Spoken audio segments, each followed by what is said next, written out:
games with gaming views. Hello and welcome to episode 5 of Gaming Views. I'm laughing because Dan, hi Dan firstly. Hi Dan. Hi Dan. Hi Dan.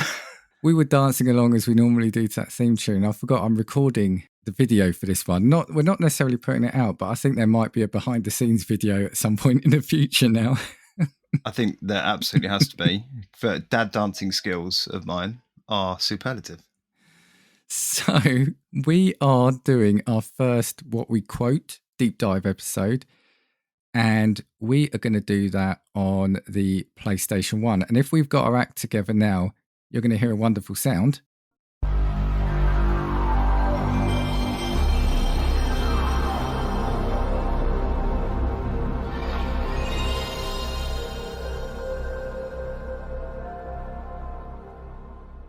And if we haven't got our act together, there's just going to be an awkward silence there for the listeners. So, quite possibly an awkward silence. I'm putting my money on awkward silence right now.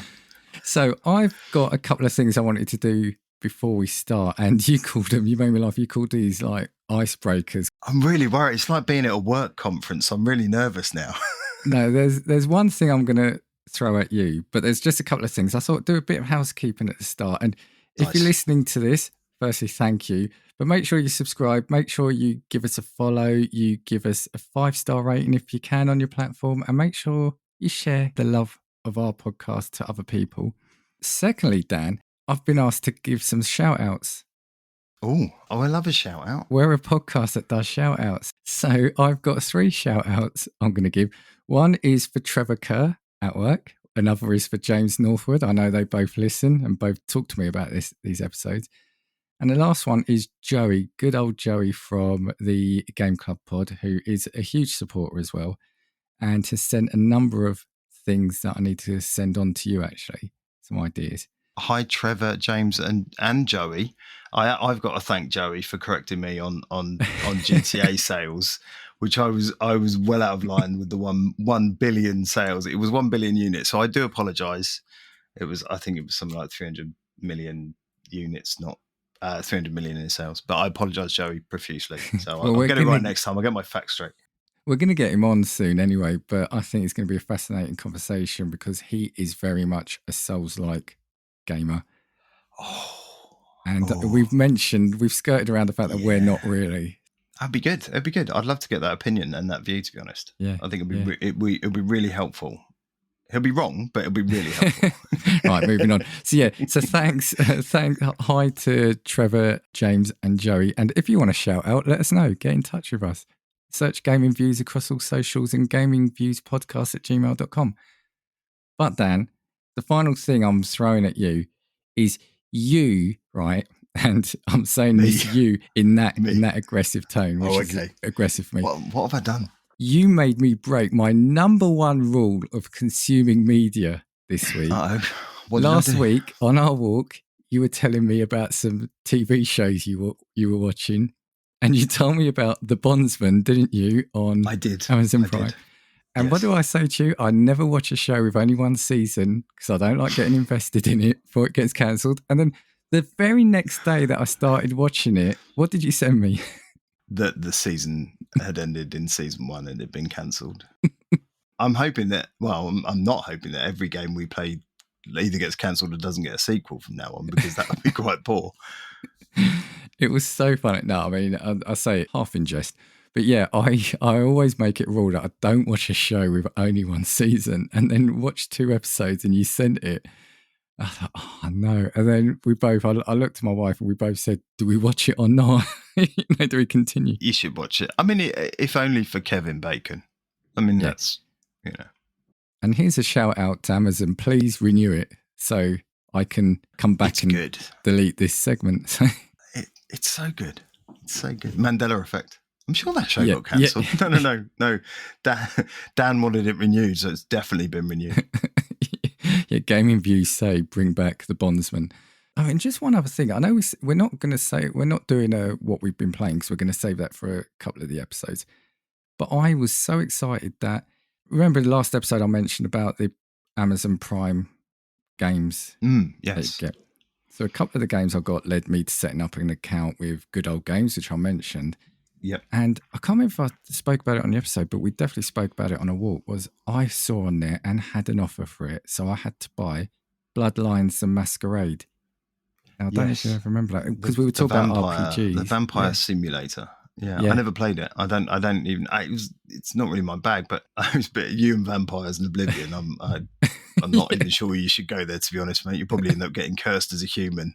So I just remember loving it. And again, a funny thing about that game was, well, this isn't funny actually, but the developers, I think, went bust. And it was one of those games where the modding community kept it going. And I think maybe there's an episode I love it on when that. that happens. Yeah, I love it when that happens. There's so many good mods out there, and coming from the old school of kind of Counter-Strike and, Half-Life and things like that, the modding community that gathered and built around that were just phenomenal. And there were so many good spin-offs and things like that. It's a bit like fan fiction, isn't it? But for video games. Yeah, and there's so many good things that were built out of the back of it. But yeah, I may check it out at some point, but my back catalogue's so packed, I don't think I'm ever going to have the chance to look at something that doesn't interest me a lot. Yeah, that's the other thing I've been doing this week is constantly shuffling things on my internal and external Xbox drive. You don't have space. Do you want to free up some space? I'm telling you, those 2 terabyte little plugins are a godsend. Yeah. But that's not what we're here for. We are here for the deep dive. But before we do, we are going to hear from another friend of ours. We are going to hear from Satsu over at the Chatsunami podcast. Welcome to Chatsunami, a variety podcast that discusses topics from gaming and films to anime and general interests. Previously on Chatsunami, we've analysed what makes a good horror game, conducted a retrospective on Pierce Brosnan's run as James Bond, and listened to us take deep dives into both the Sonic and Halo franchises. Also, if you're an anime fan, then don't forget to check us out on our sub-series, Chatsunani, where we dive into the world of anime. So far, we've reviewed things like Death Note, Princess Mononoke, and the hit Beyblade series. If that sounds like your cup of tea, then you can check us out on Spotify, iTunes, and all good podcast apps. As always, stay safe, Stay awesome, and most importantly, Stay hydrated. Right, Dan, we are back. So the PlayStation 1, or PlayStation as it was probably called then. You had one? I had one much later. I didn't get into PlayStation immediately, so my journey with PlayStation was much later. And I think it was even post PS2. I think I had a PS2 first. Oh, really? And then I got a PS1, like second hand, because of the back catalogue and the the great games that one, like some of the stuff we'll talk about later. So yeah, I was a latecomer to PlayStation, but fell in love with it afterwards. I think I had mine around 97, 98, I think. And it's fair to say it's probably, it is iconic. And what I was going to say is probably Absolutely the most, influential or thought of console, right? Isn't it? Or, when you think gaming, I think it is. That original PlayStation, right? I think it's fair to say it's probably the most influential console out there. When you look back, when someone mentions a console, quite often you think of or an early, I'm not even sure you can call it retro yet, but an earlier console, you often think of that oblong box, grey box, don't you? That with the circle on top. It's the kind of go-to. And we'll talk. I think we will get to kind of why it was so iconic and what was happening in the market at the time that made that what it was. But that's it. I think for me, whilst yes, we had Sega and Nintendo, of course we did. But I think that for me is what really ramped up. The PlayStation was what really ramped up gaming and console gaming in households across the country and probably outside of what we would have classified then and now as like normal gamers, as it were, or regular gamers. Yeah, it brought home console gaming to the mass market because there were a number of players that tried to do that unsuccessfully post Nintendo and post Sega, and catastrophic failures, to be fair, who were actually quite intertwined with either Nintendo or Sony at the time, around what was happening. But yeah, in terms of number of units and sales and things like that, it just exploded, right? And they got it was this perfect storm of the marketing and the audience, and I think also the economy at the time was in the shape that people could afford that type of thing because it wasn't cheap. So yeah, I think it was just this perfect storm at the time that brought it around, and plus that transition from 16 to 32-bit and 3D gaming and things like that. So yeah. And there was classic. we'll come on to it. Yeah, we'll come on to it. There's a real reason why Sony wanted this to work as well. But yep, developed by Sony Computer Entertainment, manufactured by Sony Electronics. Its release date was the 3rd of December 94. So yeah, I actually think that was probably earlier when I came to look at this, earlier than I had thought it would be. Was that the Japanese date, or was that because it was released in Japan first, wasn't it? And then they kind of built the momentum, and then it went into North America and then Europe, I guess. Yeah, so weirdly, I think I've got rid of the dates for America and Europe, but yeah, 3rd of December. It launched at, well, the initial price was $299 then, which is equivalent to $620 as of, I think, the end of last year. And let me guess, was it a direct translation to UK, perchance? Well, it was £299, which is, the figures here I've got related to 2023, but it's equivalent to £730 in 2023. So this is what we're talking about. You know, your point about it not being cheap. And it was discontinued. In the EU, it was the 19th October 2001. And worldwide, I think it finished, it went up to the 23rd of March 2006. And yeah, units sold was 102.49 million worldwide with... And tell me what you think about these figures. So North America and Europe are pretty similar. So it's 40.78 million in North America, 40.12 million in Europe. Asia, 21.59 million. That's surprising, isn't it? Yeah, yeah. And I think that speaks to the Western impact of that console, which is kind of what we were talking about, right? Because I think there was quite a lot of dominance from Sega and Nintendo in the Japanese markets at the time. But even then, I think the Nintendo at the time only sold. So the SNES was 49 million units in total in its lifetime, and the Genesis was 30 million. So, you know, and right. they were big enough, I think, you know, to have a cultural impact, certainly in the UK, Europe, and North America. But they weren't, you know, that's global sales, what I've quoted, right? So that was total across Japan, North America, and Europe. So, you know, Sony did doubled all of that, well, almost tripled all of that globally. So yeah, I think, you know, but it's surprising that it didn't sell as many, I guess. I think that's what I guess they had a lot to choose from as well. I think they maybe, yeah. And wonder if, you know, them being a new player at the time, who knows, you know, in terms of the console market. But I know there's something really important that you're going to set the scene on, but just in terms of release, in North America, it was launched at the E3. Do you remember the E3? The Electronic. I used to live for E3 every year in June, waiting for the announcements. And, you know, I can remember back to the times when those were in the early days of the internet, when you just get the news on a newsreel. You wouldn't even, you know, your RSS feed or whatever, you wouldn't even get the videos from the shows. And when they start releasing those, and you could only really, in the early days, get pirate copies of those. You wouldn't get, you know, broadcasts like you do now. Yeah. Do you remember that, right? So yeah, I used to live for that because that was exciting at the time. Those are the new. Now it's like, you know, every other day there's some sort of, you know, update from Microsoft or Sony or whoever about the, you know, what's so next. Many shows, right? Yeah, so many. But then it was one. That was your one, and it was like the next 12 to 24 months of what was coming, and there was always one more thing. That's always.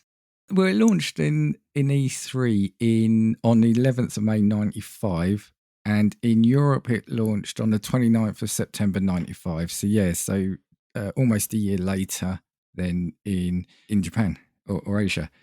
It takes that long for the ships to get across the ocean. Yeah, that's what it is. Yeah. It takes that long. Those paddle boats that are coming across to our little island. It just takes that long. Well, you couldn't order it on the internet then either, so you had to call it up. Right. or mail order. Toys R Us or mail order catalogues. Yeah.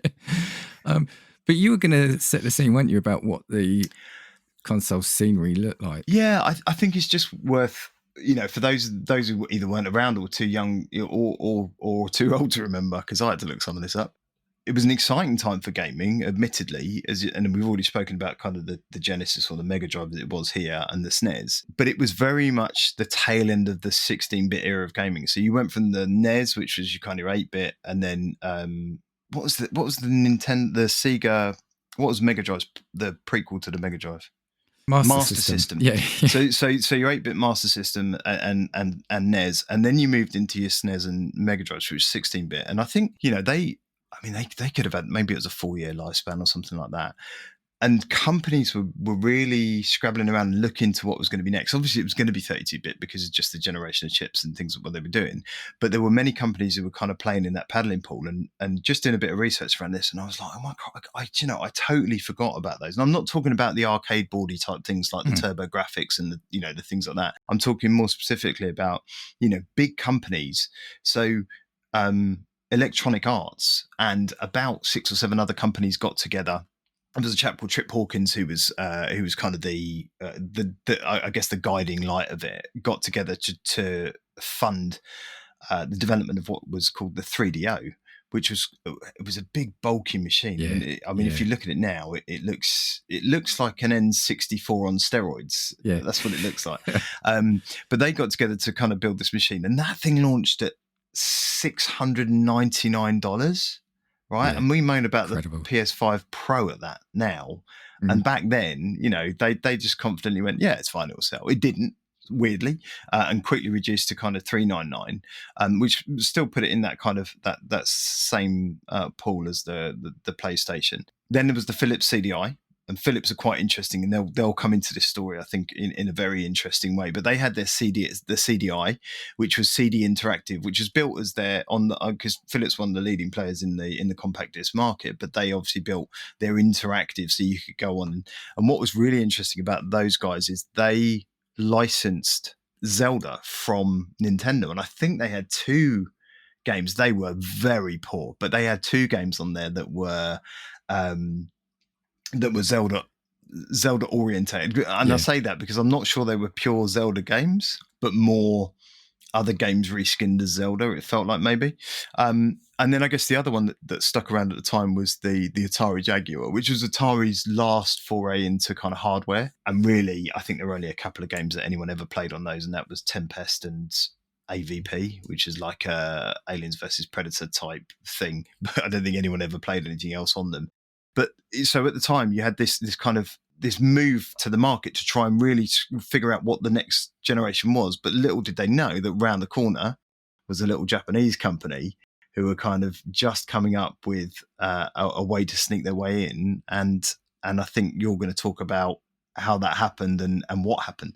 Thanks for setting the scene there, because, people might look back and think, oh, how limited things may have been 30 years ago. But, just the breadth of hardware that came out at the time, even that's not even including handhelds, so like the Game Boy, the Game Gear, the Lynx. It's fascinating scene, isn't it? And if you're listening and you don't know the origin of the PlayStation, I learnt this really well. I think I'd always heard about it and known about it, and then I actually covered it in an episode of my other pod for Bad Business Decisions, which I think you can see where this will come from. The story of this pretty much goes back to 1988. So I'm not going to go in too much depth into this, but so in 88, Sony and Nintendo began collaborating on a CD-ROM add-on for the Super Nintendo Entertainment System, and it was going to be called the PlayStation. There are still pictures floating around on the net of that machine. Yeah, you can still see images of that the mock-up of that floating around, and I remember it vividly from magazines at the time, seeing that and going, "Oh, that would be cool." If you can find them, we'll definitely link them. I'll try and get some and stick them up on the socials. Yeah, and we then skirt forward. There's obviously a lot will have happened in between, but to 1991, 28th of May. At the CES, so we've mentioned E3, we've got the Consumer Electronics Show in Chicago. Sony proudly revealed that it was working with Nintendo to create a version of the Super NES with an inbuilt CD drive. The 2 companies have been working together in secret on the project, tentatively titled the Nintendo PlayStation, since 1989, with the hype about CD-ROM reaching fever pitch. Sony's announcement should have been a highlight of the trade show, But behind the scenes, all was not going very well. Since agreeing to the alliance, Nintendo became more and more nervous about Sony's intentions, fearing they wanted to use the project to muscle in on the games business. And to some extent, they were justified. Ken Kutaragi, the Sony engineer who started the project, saw it as the first step to achieving the dream of getting Sony to start making games consoles. And if you look into it, the deal that Sony struck meant they would have owned all the games. I think they would have owned all the games that were launched on it, and the IPs, etc. So, suspecting as much, Nintendo decided to strike first. And the day after Sony gave its announcement, Nintendo announced it was dropping Sony and was now working with Dutch rivals Philips instead. Sony was shocked at the humiliation in public, but if Nintendo had hoped to push Sony out of the games business, the move backfired, which we clearly know now. Sony's president was furious. Egged on by Kutaragi, decided to seek revenge by creating Sony Computer Entertainment, a new division headed by Kutaragi that would take Sony into the games console business. The result was the Sony PlayStation, a console that married the two biggest developments for video games in the 90s, CD storage and state-of-the-art 3D graphics. So, Dan, I mean, that just feels like a movie again, doesn't it, that story? Yeah, I mean, it's a fascinating insight into, I think, now kind of corporate betrayal and, people arguing over things, you look at your Apples and your Epics and things like that, it's kind of an everyday occurrence. But at the time, because we didn't have the internet, we didn't have the insight into how these companies' mechanics worked. It was a real shock, particularly people who kind of followed this and were of an age where they understood, even at read it in a newspaper kind of level, what was happening. It was, because everyone was waiting with bated breath for this joint Nintendo Sony machine, there were prototypes built, and I pinged you a picture of it. I mean, it's an ugly beast, but everyone was kind of waiting for this, joint CD / cartridge based system that would do it all, because they'd all salivated over the SNES, and so to have that, and then and this is where Philips come into it, and kind of because they were big players in the CD market at the time, or certainly due to be big players, that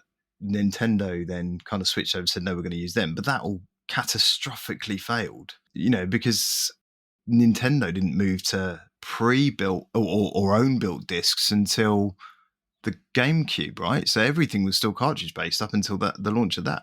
This is what I meant when I said perfect storm. It was really, all of the right things happened at the right time, which is, I think, what would make it a great movie. Even if it just pissed off Sony, it was the right things happening at the right time for that domino effect to take place and for them to go, well, we'll do our own.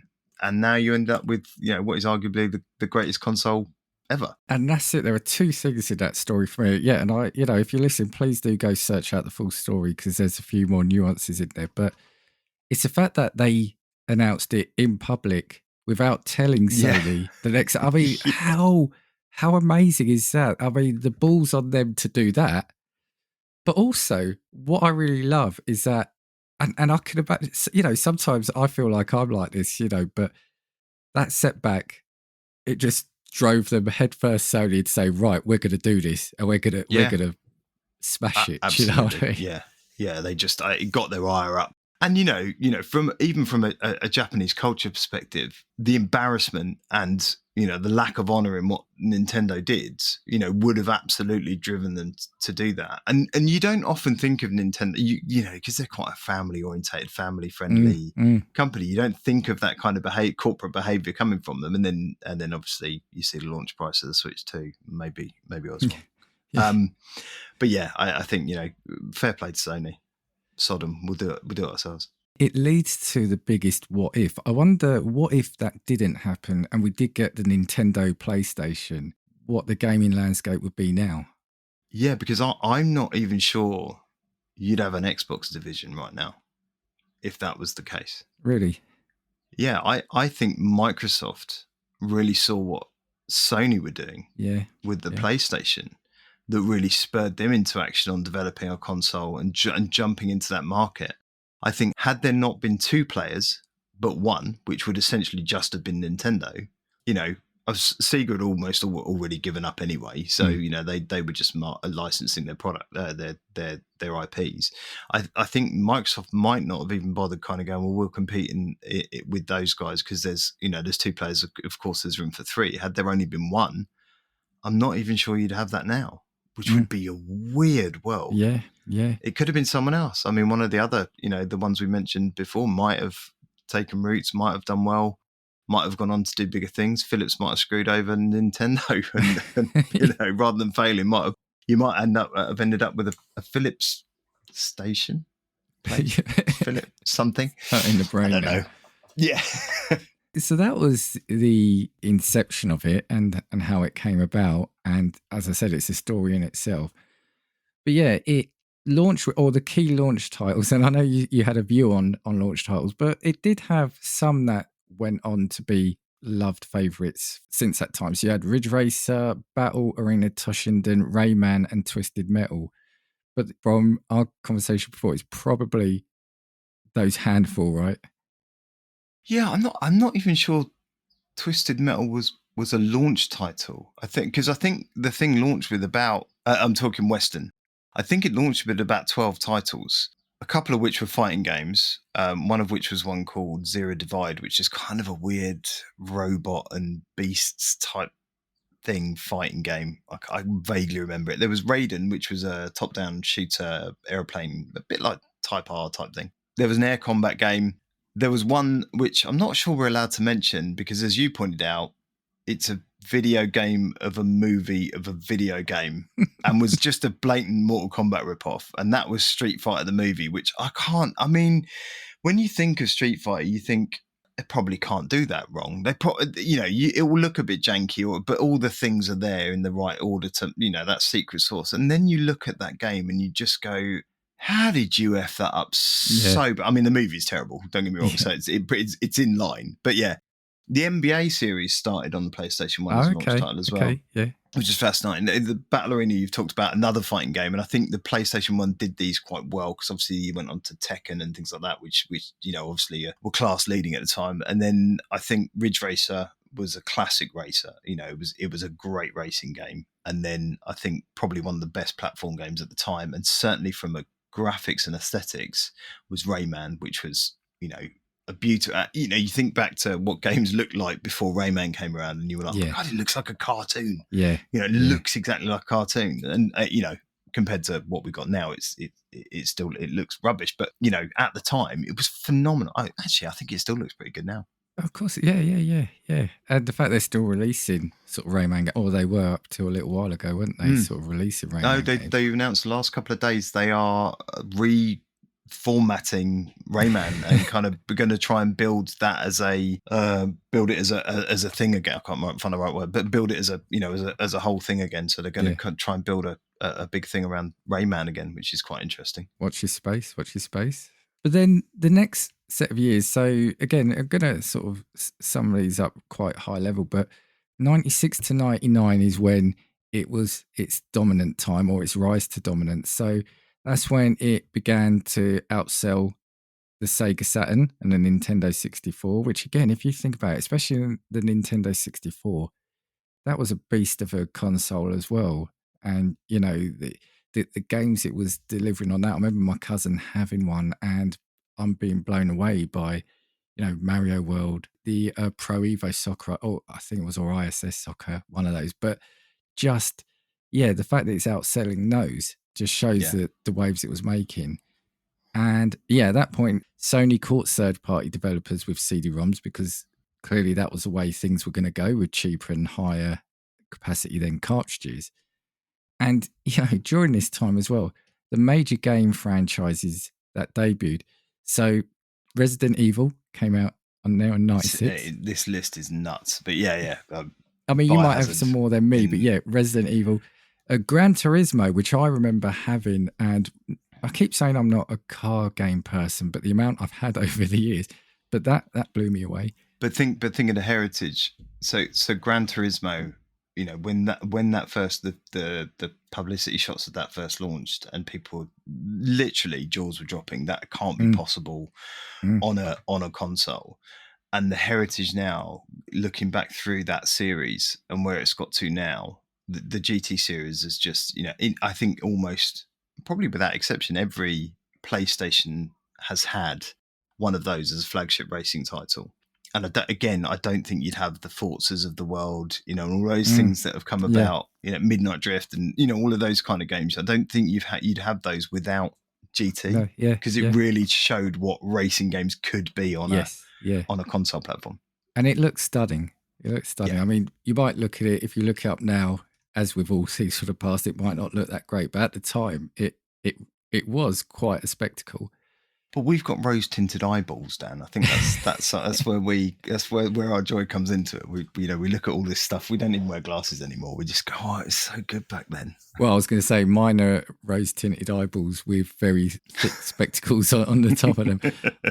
Metal Gear Solid 98, and I don't need to say anything about Metal Gear Solid, do I? No, it's just the king of stealth games. I mean, it's a little known game that came out.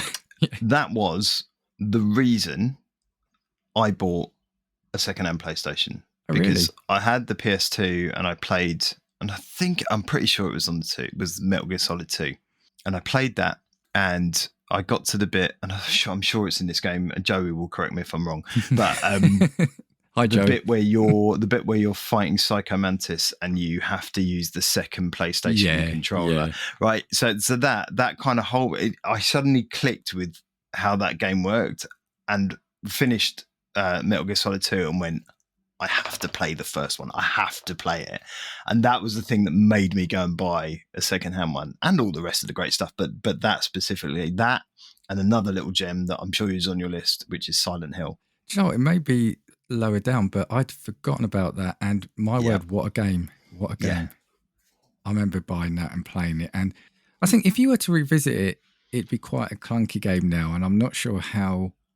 They all are. They're terrible. They're really clunky, but they're still brilliant. Yeah, well, I'd recently played the second one again, and that I loved the second one. But yeah, the first game also, maybe being because I was young then, a young gamer, and not having had a console till then, and definitely not exposed myself to horror games. Such a creepy game, right? I took my PlayStation with me on holiday. Can't remember where I was going, and I had that game with me and plugged it in a dark room on an old CRT TV, and genuinely scared the shit out of me. And I don't scare easily, right? Because this is the kid who grew up watching movies like John Carpenter's The Thing when he was like 10 years old, and so I knew it was all prosthetics. And my brother had dragged me to Predator or Aliens at the cinema, so I knew all this stuff wasn't real. But that game genuinely scared the crap out of me at every opportunity. Wow, and it's a shame I haven't remade that. I think that deserves that. This Blooper team were doing Silent Hill 2 remake. They did do one, didn't they? And the remaster that came out recently, didn't it? That got great reviews as well. Another one I'll get hold of soon. But yeah, they should redo the first one, maybe without Sean Bean this time. He was in the movie, not the game. Yeah. The other couple I've got in this time were, whilst not a debut of the game series, but on the platform, was Final Fantasy VII. And again, don't need to say too much about that game. The heritage it's had since then, and it's a beloved game for people. Yeah. And Crash Bandicoot, Spyro the Dragon, and Tekken. And again, just those ones, I think you mentioned them, but what series? Yeah, all absolute classics. And you can see how those things bleed into pop culture as well. There's been enough games or movies or, that have referenced them in some shape or another as games. But, I love a list, so Tomb Raider 2, Siphon Filter, if you remember Siphon Filter was brilliant. And one of my personal classics, Legacy of Kain Soul Reaver, which is just an amazing game. At the time was just brilliant. Medieval, you said Crash Bandicoot and Spyro. Oddworld, that was a thing. Oddworld, Abe's Odyssey. Yeah. Castlevania Symphony of the Night. I mean, Christ, there's an anime of that thing on NetSuite now. NetSuite? You'll have to, but I have to apologise. I'm doing a NetSuite implementation at work, and I keep mixing the two up because of my age. Netflix, thanks. Vagrant Story I talked in depth about previously, which I loved. Gran Turismo, Ridge Racer. I mean, the list goes on. They are just. It is a platform of a choice selection of amazing games, and I think what's most incredible about those is they span almost not without exception, every genre, because also what's on there, and I will put this in the sports category because mainly I'm an asshole who used to do it, is Tony Hawk's Pro Skater 2. Okay. On PlayStation. And it's a sports game. Get over it. It is. If Football Manager's an RPG, it's a sports game. Not just Elite an athletes. RPG, the greatest RPG. The greatest RPG, sorry. You're right. Do you know what? And I think I realised I've not said when I got the Xbox, the PlayStation, and the reason why I want to say it is so I got it. I went to Italy to visit family one year, and I got it secondhand. There was somebody who was selling theirs. They wanted to get rid of it along with a load of games. So yeah, I bought it secondhand with a load of games, and one of them, and the only reason I want to say it now was one of those games was Siphon Filter. Hadn't heard of it before. Played it when I got back, and my word, loved it. Good game. It's a good game. That demands a remake. That game. Yeah. That's why I had to say that. Do you remember region locking? So that was a big thing in the day, particularly around DVD players and CD players. I'm assuming PlayStation. I'm not knowledgeable on this stuff, but I'm assuming they weren't region locked, or it was just in Italian the entire playthrough. No, I don't. No, it wasn't. The thing I was going to come on to again, because it reminds me of that. So if we move to 2004, it was where there was a PS1 came out. Sorry, a smaller version of it, I think called the PS1, wasn't it? Yeah. Yeah, so slimline. And that set the trend, I think, for these revisions that we see now, right? Yeah, I think the other thing it also did, which a lot of people forget, and I, to be honest, I forgot until I kind of took a look back. It didn't launch with a DualShock. So it launched with a standard controller with a D-pad and buttons and your shoulder buttons. And it wasn't until, I'm going to say 97, 98, they actually launched the DualShock, which added the analog sticks and the rumble. Rumble was a Nintendo thing. Let's call it force feedback, which sounds like a Jedi counseling session. It had the force feedback thing, right? So, they iterated on design of their controllers due to the need of the market. I'm not just playing fighting games and don't just need a D-pad. Therefore, I don't know if hall sensors are a thing then, but I need, the volume of sensitivity I get from analog sticks for racing games and things like that. So, and I remember moving to those because I think, so the N64 had a weird one on the middle thing. Yeah. Was it that one? So I remember moving to the PlayStation and it feeling weird.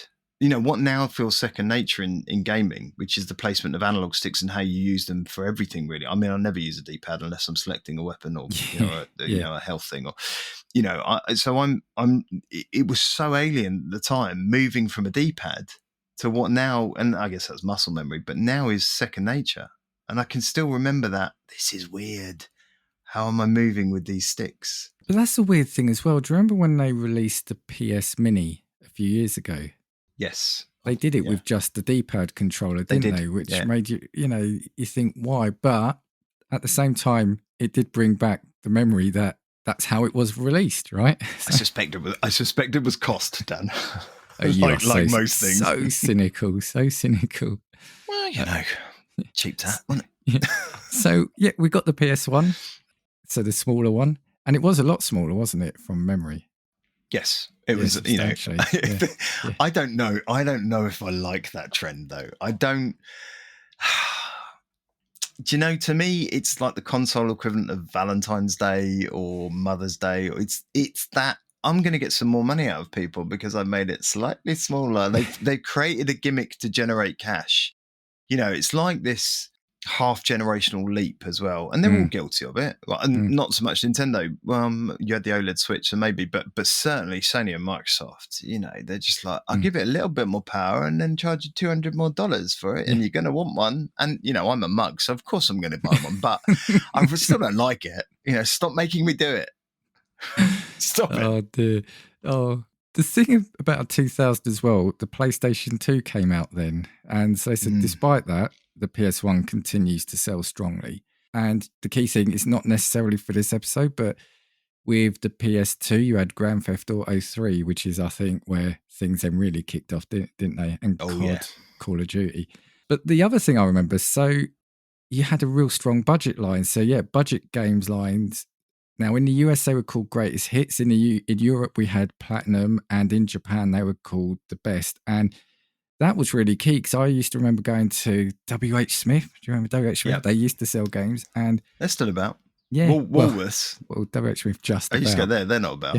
Yeah, yeah. It was those budget lines because as a young'un, you would look to those because they were good games. They were games that a little while ago were obviously the top sellers. Now, and just for context, they were older, top selling games that were kind of had moved out of the market either due to a sequel or due to just no longer being relevant, that they relabeled and put a shiny different picture on the front and kind of sold them as platinum or best, or genius marketing, which is another thing we'll get to, which is Sony's brilliance at marketing, because that is key to this whole success story. So yeah, the budget games were a thing. Now we just get discounts on games, but yeah, you had the budget lines. And then ultimately 2005 to present. So yeah, in March 2005, Sony officially discontinues the PlayStation after just over 10 years on the market. As we said, it sold over 102 million units worldwide, and it was the first home console to pass the 100 million mark. Clearly laid the way for Sony's dominance with PS2, PS3, 4, 5, and titles and franchises originating on the PS1, as we've said, remain influential today, with remakes and reboots continuing, and we're going to keep seeing that coming along. So yeah, that's ultimately a very high timeline of it.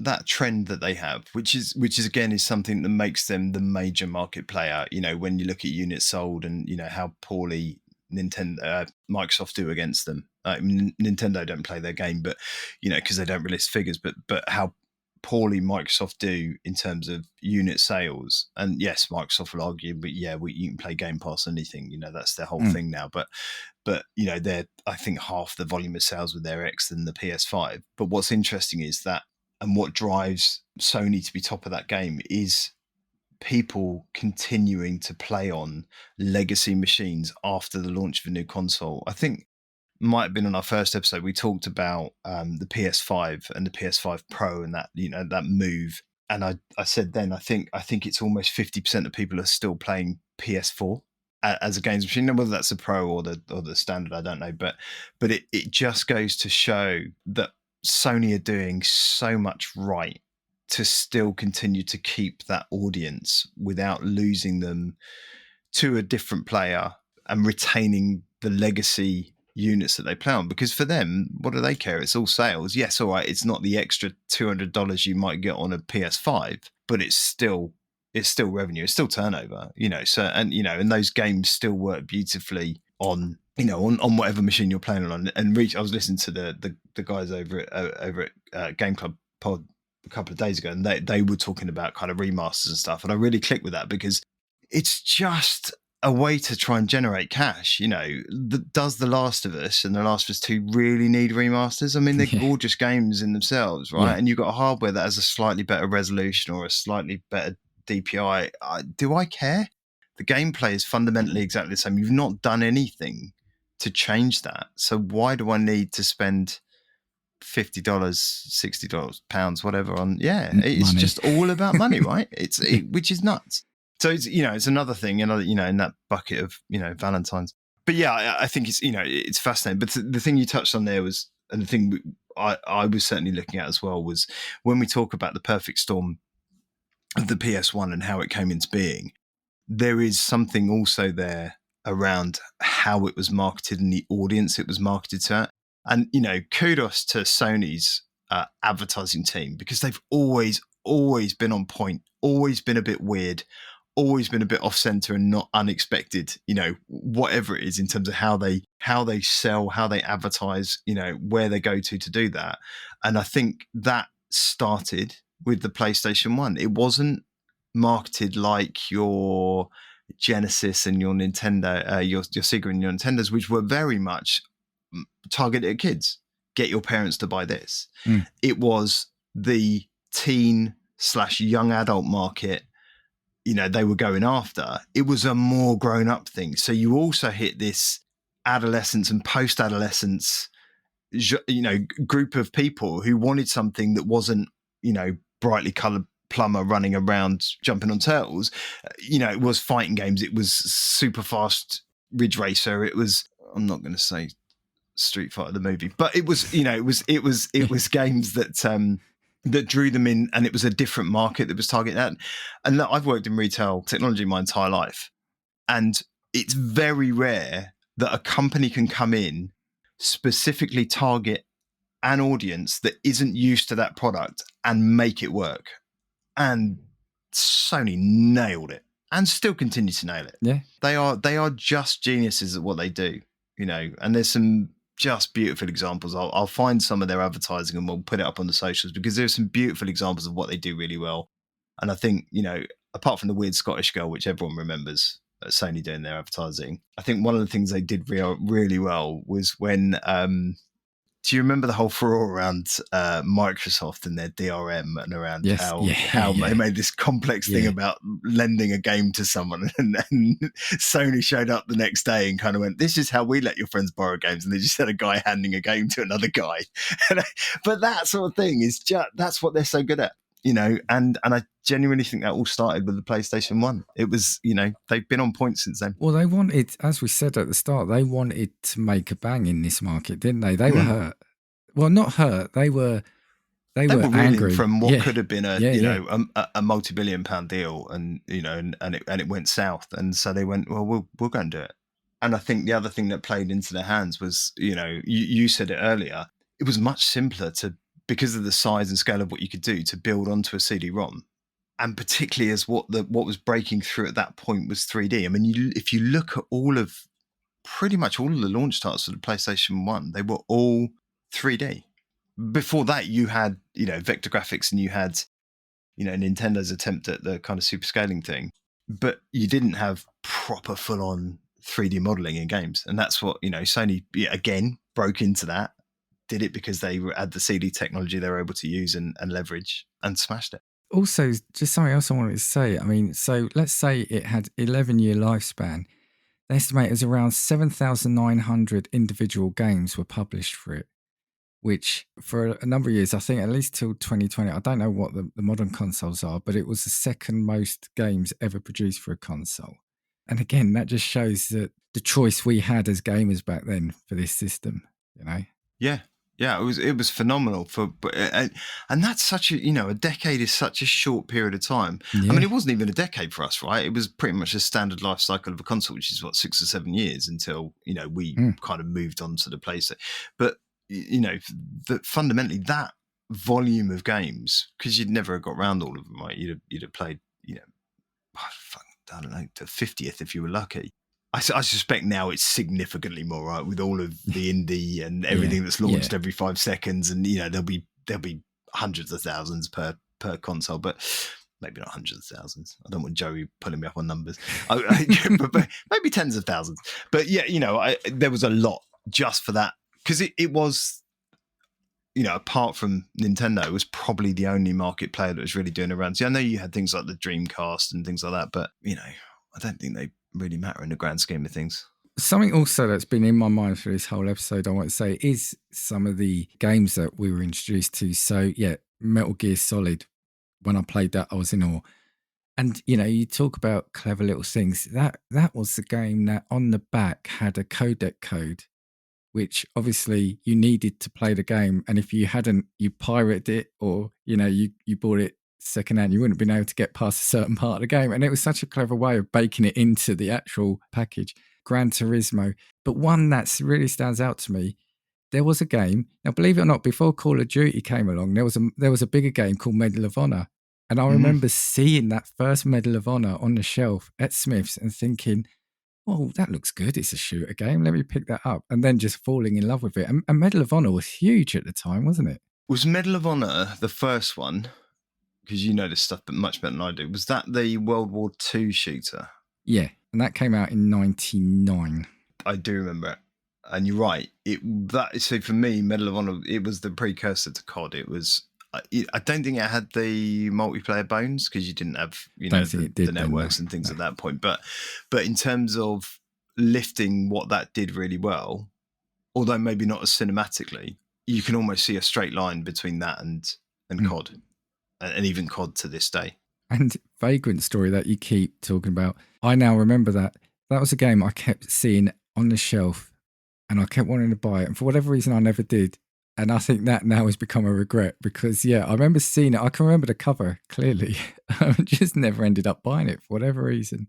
Yeah, it was a great game, and if I'm like you, I'm going to try and find an emulator or something and go back to it because when we start talking about all these things, there are so many things that go through my head around how can I get to play that again, and how can I go, because there's a bunch of retro stuff we can do and get, I've got the little handheld retros and things, and I'll see if I can get some of these things on there, and I've got a couple, so I can give you one to play around with, and we can go back and play some of this stuff. But you mentioned Metal Gear Solid. There's Metal Gear Solid, I think, has woven such a rich tapestry into the gaming industry, and you can see in so many different games how it's left a legacy in terms of how stealth works, cone of vision, all of those things that now play into other games that we rarely think about. It's just, it's become commonplace. And that bloody noise of being discovered, I must hear that daily, right? Whether it's on watching a YouTube video or, everybody bloody uses that little alert sound, that bloop,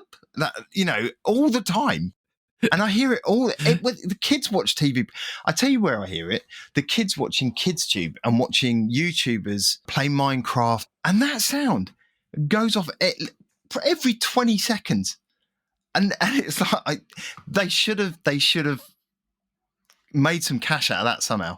They should license every time you hear that sound, they get a penny or a cent. Yeah. But I also think that game was the first one that I kind of recall that when you finished it, you could play it again, but it gave you something like you get a bandana that gave you unlimited ammo or something in the next playthrough. Yeah, I mean, I'm hesitating because I'm struggling to remember the guy's name, and he's an absolute freaking genius. Kojima. Yeah, Kojima, and he's obviously got his own studio now, and he does, he's busy building his sequel to his walking simulator.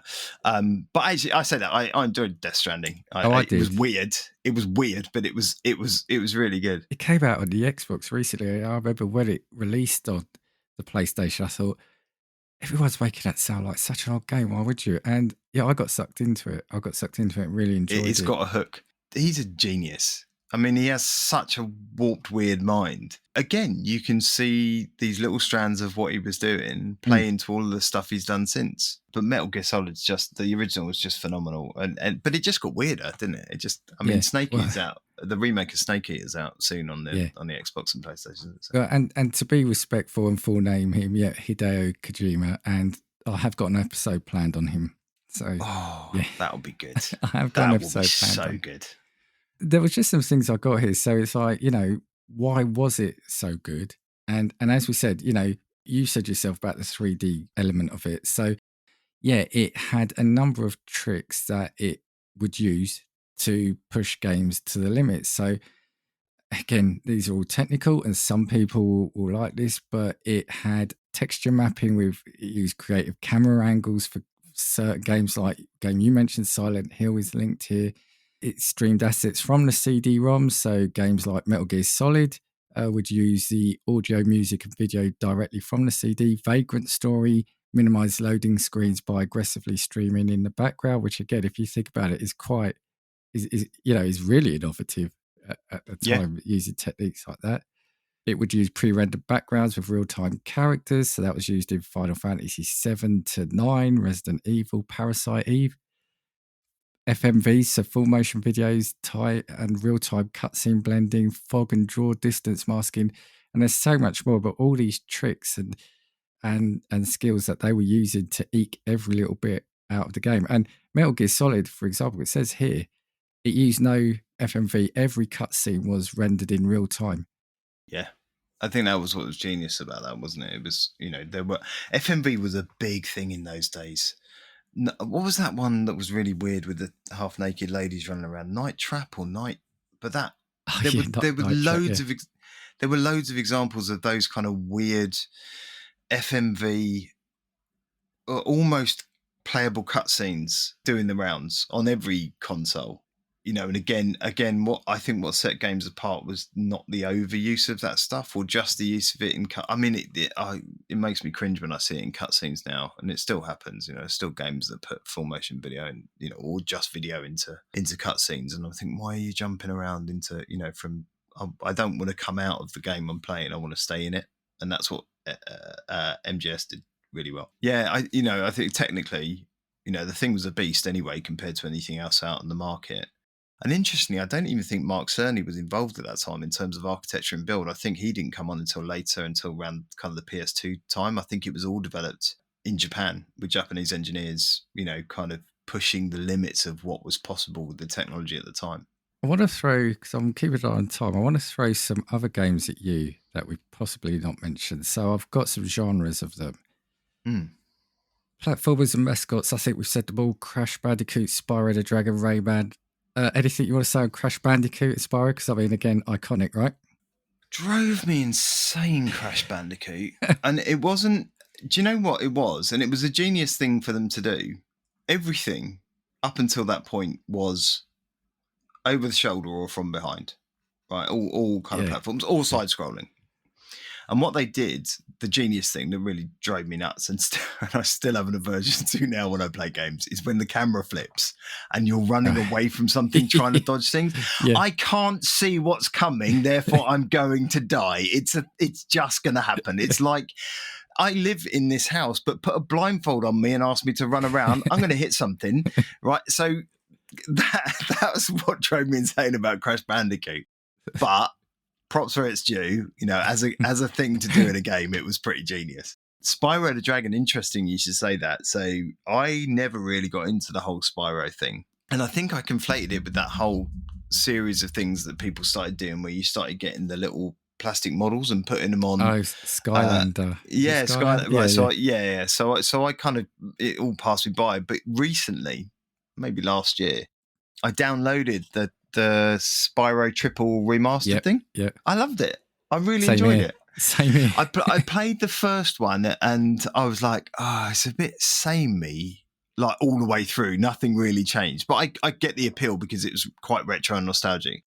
And then I think it was when I started playing the third one where there was lots of unlocks and things like that. That they're the things that get my juices, and I'm like, oh yeah, I like this because I've got to get over there to get that, to get this, to do that. So yeah, I really enjoyed it. I really enjoyed it. I'm quite sad I missed it when it was in its heyday now. Mirrors exactly what you said. I never played it originally. And then when it came out on the Xbox remastered or whatever, reignited, it was called. I just found it fun. And we've mentioned that in a few of our episodes, fun. The RPGs, I think we've said Final Fantasy 7, 8, Chrono Cross, racing games, we said Gran Turismo 2, Ridge Racer. Final Fantasy Tactics also came out on the PS1, and I didn't play Tactics on the. I've got to be careful not to say Tic Tacs, like pepperminty fresh Final Fantasy. I never played it on the PlayStation, but I did pick it up on my mobile years and years ago, and played it on my mobile and really enjoyed it. Weirdly, well, and look at that, right? We're talking about pushing a console to its limits, and you're playing it on your mobile on my phone, right? Yeah. I could probably play all of these on my phone without it breaking a sweat. Well, I could definitely play all of these on my phone without it breaking a sweat. Did you include Dino Crisis, though, Dan? Oh, I didn't have that. No. Oh, you see, that was another legendary game. I wanted to throw one at you, Parappa the Rapper. Now, I never had that, and I regret not having it. But Parappa the Rapper. Did you have that? Parappa the Rapper? No. Again, weirdly, given my chosen genre of music most of the time, I didn't have that, and I never played it. And again, kind of regretting it. For anyone who isn't aware of it, it was like one of these music rhythm games, wasn't it? Was it a dog? Was Parappa a dog, wasn't he? It was. He looked like a dog. I don't know if he was, but he certainly looked like a dog. Yeah, Parappa the Rapper is a rhythm game in which a main character, Parappa, must make his way through each of the game's 6 stages by rapping. I mean, and if you look at it, it's just incredible. If you think about it, again, it was a game of its time in terms of what it was, right? How crazy it was. And one of the few rhythm games that I think was around at that time. Yeah. That kind of rhythm beat game type thing. There was one more I wanted to talk about that was another reason why I really was glad I had a PlayStation and would have wanted it for that specifically was Driver, the original Driver game. I don't believe. I still don't believe anyone who tells me they got off the first level. I knew you were going to say that. I knew you were going to say. I did. I completed it by luck, and I'll talk to you about that in a second. But yeah, what Dan's alluding to there is the game had a tutorial where you were in an underground car park and you had 60 seconds to perform a set amount of stunts. I think one is do a 360, one is slalom between the pillars. It was notoriously slalom difficult. Between the pillars. And if you clipped one of them, I think it was, you were disqualified. I'm like, how fussy are these mafia if they're worried about me? I mean, they're going to be useless in a police chase. No. You can't touch that car or run through a cardboard box. Right, that's it. I'm sorry, you failed. The police have caught you. It was notoriously difficult. And I think there is a stat. Oh, and the thing is, you couldn't play the game unless you completed that. And I think there's a stat somewhere about the percentage of people that never actually made it off the tutorial. Yeah, you can't see my face, but it's just one of significant disappointment. Do you know what was also, I was watching some retro videos the other day and they were talking about, do you remember there was that weird, sorry, I'm going off that tangent again. There was that weird driver game. I can't remember which one it was, maybe 3 or 4. Oh no, San Francisco. I loved that. Where you were in a coma. And yeah, you that could was jump on the between... Xbox 360, I think. Yeah. Right. So you were in a coma for some unexplicable reason. You could jump between different drivers. One of the things in there was if you jumped into a DeLorean, of which there were a couple dotted around the city, and hit 88 miles an hour, it would go back in time to the original driver. They built it into the game to play that opening. I need to do that. As an Easter egg. It's the one thing I never ever want to do. Yeah. I know. Knew that. I've got to get back into that. Every day's a school day, Dan. I've got to get back into that. I love that game. You got to find a DeLorean. Yeah. That was the only one, but I love that game.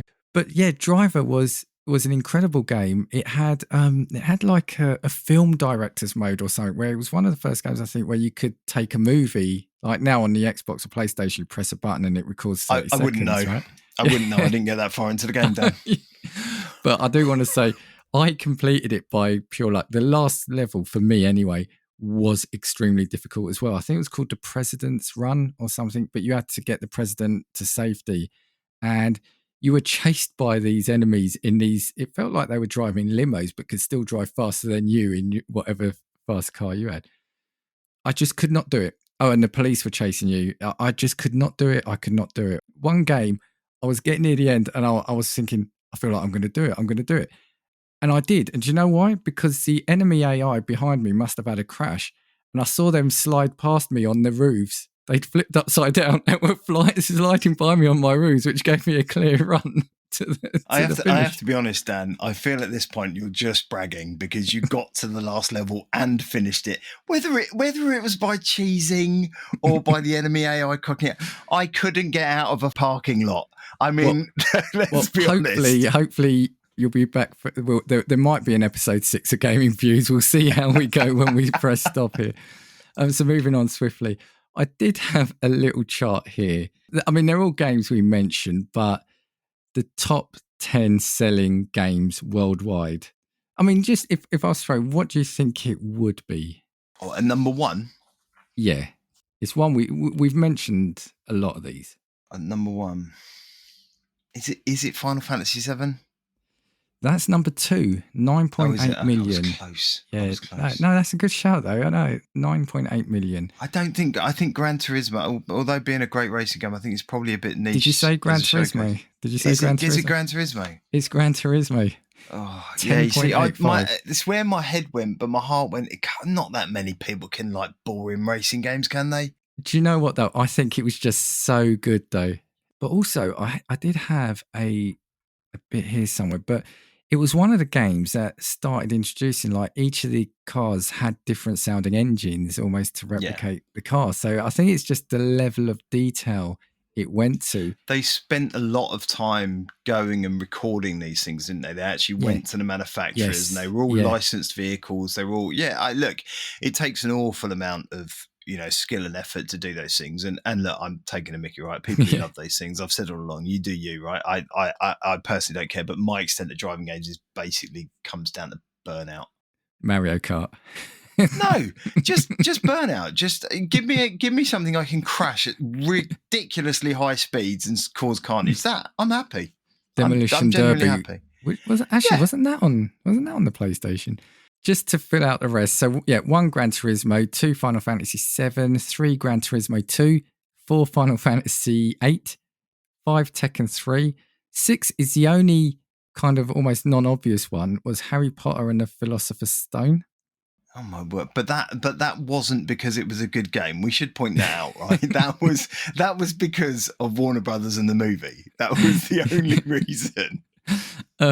Number 7 was Crash Bandicoot 2, 8 Crash Bandicoot 3, 9 Tomb Raider, and 10 Crash Bandicoot. It's a theme. I mean, kudos to Crash Bandicoot got 3 on there, and Final Fantasy only got 2. So having said that, there were over 7,900 games released for it. 3 of the top 10 were Crash Bandicoot, 2 were Final Fantasies, 2 were Gran Turismos, and then you've got a Tomb Raider. Didn't he have a kart? I mean, everyone's got a video game kart racing Crash game. Bandicoot, yeah, Crash Team Racing. Crash Team Racing, that was it. Yeah, it was like the Mario Kart with him. And was it just his stuff, or was it other? No, I it think Spyro it was just and his. Was it just his stuff? But as with everything, they've actually recently remastered it, and I've got that as well. But it is can be quite difficult. But yes, CTR, Crash Team Racing. And what else? Before kind of we just go into any other thoughts. So I did have the side by side of the PS1 to the PS5. Now, a lot of this is technical stuff which I might not understand, but some people might like it. So I'm just going to pick the main ones. So are you going to start talking teraflops down? Well, I am now then. So the performance was on the PlayStation 1, 30 MIPS, which is million instructions per second, whereas the PlayStation 5 has got 10.3 teraflops a second. RAM, it had the PS1 had 2 megabyte per main and 1 megabyte VRAM and 512 kilobytes audio, whereas the PlayStation 5 has got 16 gigabyte. On that point, weirdly, I say weirdly, at the time, which again, people might not remember, the PlayStation was considered the pinnacle of sound output for consoles. It was like the best sound output you could get up until that point, mainly because of CD-ROMs. But, so we joke about how poor it was, but it was brilliant at the time. I mean, you've said CD-ROM was the main media format, Ultra HD Blu-ray now. Well, we're going digital pretty much now anyway. Yeah, I would say LAN cable is my format. Yeah. 2 more things I want to say, though. Well, actually, no, that was a lie. I've lied to you, Dan. You had the max resolution was 640 by 480, and now we've got up to 4K at 120 frames per second with 8K supported. Are you doing PS5 or PS5 Pro? I think it's a PS5. Okay, so yeah, I didn't even look at the Pro. No, it's fine. So it didn't have ray tracing. I like that because under graphics, it's got ray tracing. No, on the PS1. Yes, on the PS1. That surprised me. No ray tracing on the PlayStation 1. I'm sure I remember that. VRAM 1 megabyte as opposed to 16 gig. The thing that we haven't mentioned, and it's going to sound a strange thing, but it is synonymous now when I think about it. And when I say it to you, you're going to say the same thing. The external memory cards. And how iconic they were. And you could go to a mate's house with your save card. Yeah, your save slot. So yeah, you used to buy, I can't remember the size. I might have a quick look shortly. You used to buy memory cards that you'd plug in and you would save it onto those memory cards, right? Yeah, none of this cloud nonsense. None of this. It's all right, I got a cloud save. No. You had a memory card and you had a limited amount of space. And if you couldn't fit your game on there when you were leaving your mate's house because you were worried you're going to wipe out a save from something you were desperately playing at home, tough doo-doo, my friend. Yeah, I mean, I'm seeing the pictures and it just brings back so many memories. And always carry a spare, right? That's what you do. Yeah. And I think it might be on the PS2. But again, we talk about, Hideo Kojima and how innovative he was and did things. It was that Psycho Mantis boss fight. If you had other Konami game saves on your memory card, it would read it and say, so you like playing this, do you? Or you like playing... Yeah, it's genius. And then to stop him, you had to plug your controller into the second port. And yeah, didn't the PlayStation 2 have the emotion engine though, which is just a weird thing to call it. But yeah, lots of... We will do a deep dive on the PS2 because we've got to now because so much love for the PS1. And I've just seen, I think the PS1 memory card is 128 kilobytes of size. There you go. It's just huge. So big. And they were expensive as well, I think, weren't they? Yeah, I don't think they were cheap, which is why, you had to keep them. And no, this was a PlayStation 2, I think. I remember some games in the inside cover had a slot to put the memory card in. I remember those. I've probably still got a few knocking around here somewhere in my office. I've probably still got a couple of games with the cases. So overall then, PlayStation 1, like I said right at the start, it's not an understatement and it's an obvious thing to say, but has to go down as probably one of the, if not the, for me anyway, most iconic consoles just for everything it did and probably really was, I'd always been in gaming beforehand, but I think that turned me on to gaming even more so because, like we said, all the cool things it did with its graphics and the types of games it then brought to your household, right? Absolutely. Look, for me, it did a number of things. One, I think, and we spoke about it at length, the implementation, introduction of 3D gaming in earnest. I think the updates and modifications it made to the controller have created, in fact, a lot of what it's done have created this influence and legacy across the industry, in much the same way as Apple did with the iPhone, and then suddenly every phone looked like an iPhone from then on out, and still does pretty much. Every console, you can see the through line up until probably the PS5 and the Xbox were all kind of squat black or grey boxes, with a drive on them, so that that kind of format, they've left that influence on the industry. The controller, we talked about the DualShock and the analog sticks.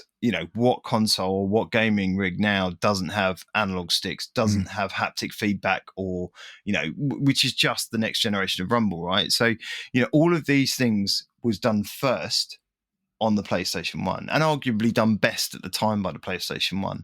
The focus on the fidelity of music and how key and important that was to the game that you were playing.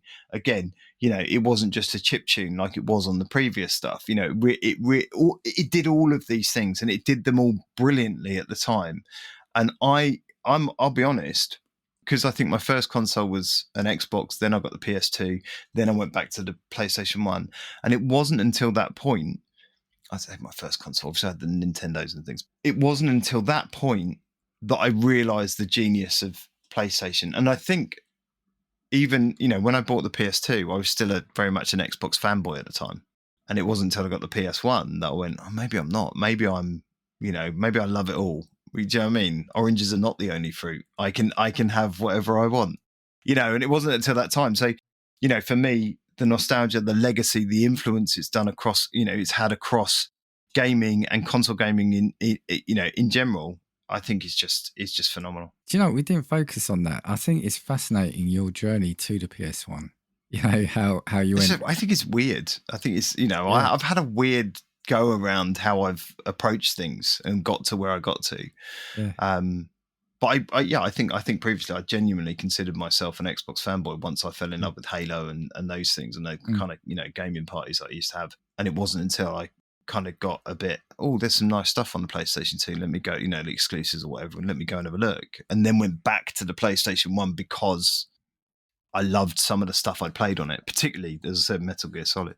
Yeah, I'm just weird in general, Dan. I mean, this. It's not new news. But the thing is also, that's another memory I've got with the PlayStation was that, a mate of mine, before I got mine, a mate of mine had it and he'd come around at weekends and he'd just chuck it in his bag because, again, you could do. And again, memory card and playing Tekken.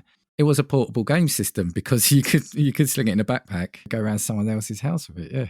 One final memory that I do remember, when I met my now wife. So I was 26, she was 24. So this is 23 years ago, something like that. She was living with her granddad at the time. And she just got back from traveling around Australia and we just started dating. And I went round her house, met her granddad. And in the corner was a dusty old PlayStation 1. So one of our first, not going out dates, but going in dates was her and I sitting there beating each other to crap on Tekken. So I literally just remembered that. I totally forgot about it. You know, so when she tells me she loves gaming, she genuinely does. She just doesn't have the passion for it like I do. I think if she did, none of us would ever leave the house, including the kids. So it's probably a good thing. See, what I want, and if you're listening, Sony, I want you to make a new version of the PS1 and just have all the games available online and just have that catalogue entirely available to it. 'Cause I would love a PlayStation, the original one, now with its game library. Online, I suspect you could fit all of those games on the memory of an iPhone, Dan. I don't think you need to be online to be honest, mate. Well, what I meant is stick just them on a hard drive in the machine. Well, or do that, yeah. But I would just love to have that console back. But yeah, with over 7,000 titles? Yeah, why not? Well, what we would do is we would do Driver, and we would put that on YouTube or Twitch. You trying to do the tutorial. I think that's the last time anything like that's going to end up with a controller launched at the camera. It's just not going to end well. It's going to end as well as the lift section on God of War when I was playing, and just the first time I destroyed a PlayStation controller. Oh, stay tuned for that then. Dan, anything else on the PlayStation? No, if you haven't played it, please go and play it. It's a seminal part of gaming history and just a beautiful piece of work. And if you have played it, go back and pick it up and have another go. Yeah, and get in touch with us. Drop us a note on socials. Let us know your memories of the PlayStation or the games that you played on it. All right, Dan, I think we should wrap up. As I keep saying to people, we're still fairly young on this, still fairly new, so find our way. We've got a lot more of these deep dive planned. Yeah, and a lot more besides. And Dan's given me a few more ideas during this episode, which I'm gonna throw at him. Always a pleasure. Do you want to say goodbye, Dan? Goodbye, Dan. Goodbye, Dan, and goodbye, everyone. See you next week. Cheers, guys.